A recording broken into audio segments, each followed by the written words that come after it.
Hello again, fellow podcaster, and welcome back to Pod Theory. As always, this is your host, Jason Cercone, and today we're going to take a look at why choosing a topic you love is vital to the success of your podcast. Now, this may seem like a no-brainer, but you'd be surprised.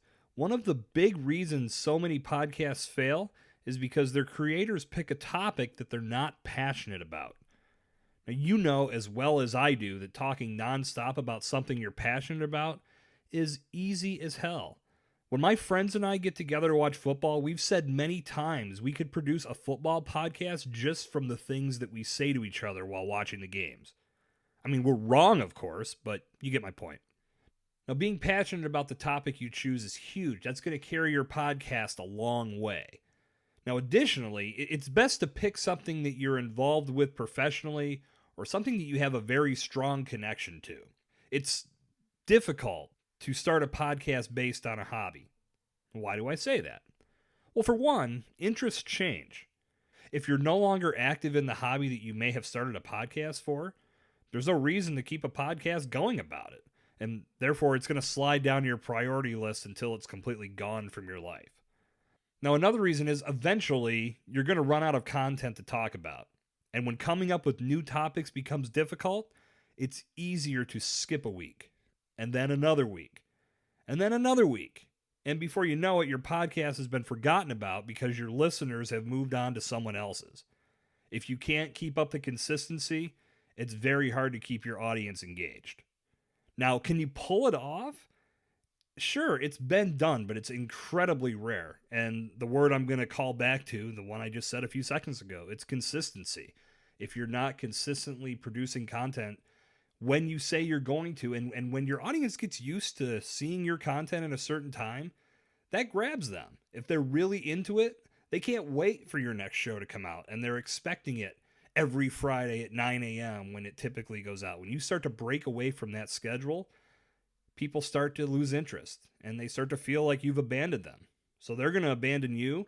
And guess what? There's a lot of other podcasts for them to find. So getting into a podcast that's strictly based on a hobby and doesn't truly light you on fire every time you need to produce new content, it's a surefire way for you to lose your audience and ultimately lose your podcast completely.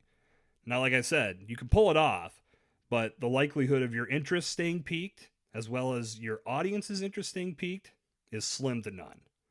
Now, when you started your business or you joined a company that had a tremendous job offer for you, you typically did so fueled by your love and passion for what you'd be doing. This is where making a podcast based on that love and passion can be a powerful force for your practices. You're already doing what you love every day. Why not talk about it? Now, that doesn't mean that you should create a podcast where you just brag about what you do and brag about your accomplishments and how great you are, or talk about what you do every single episode. Take a look at your industry as a whole and focus your content based on how you're excelling in that industry. Additionally, you may find other podcasts in your industry that are doing something very similar to what you want to produce. So you can learn from them and you can see how they are communicating with their audience. And if they have a consistent podcast, you know they've found a formula that works. And that's something that you can emulate and put into practice for yourself. Now, if I have a problem, I'm going to look for a solution. And if the brand that I find has an innovative way of grabbing my attention, while at the same time explaining why they're the ones I should trust to make my problem go away, they've got me. I'm theirs. I will be their customer until they prove themselves wrong. This is how so many brands are winning today. And the number of people finding these types of answers on podcasts is growing by the minute. The next great brand podcast will not only feature content supplied by a passionate producer, it will feature a solution to someone's problem. That's going to bring this edition to Pod Theory to a close. If you're going to get your own podcast house in order, I strongly suggest grabbing my free podcast primer over at jasoncercone.com/podcast primer. It provides information that will help you build the foundation you need to build and grow a successful podcast. Good talk. I'll see you back here tomorrow. This has been Jason Cercone on Pod Theory.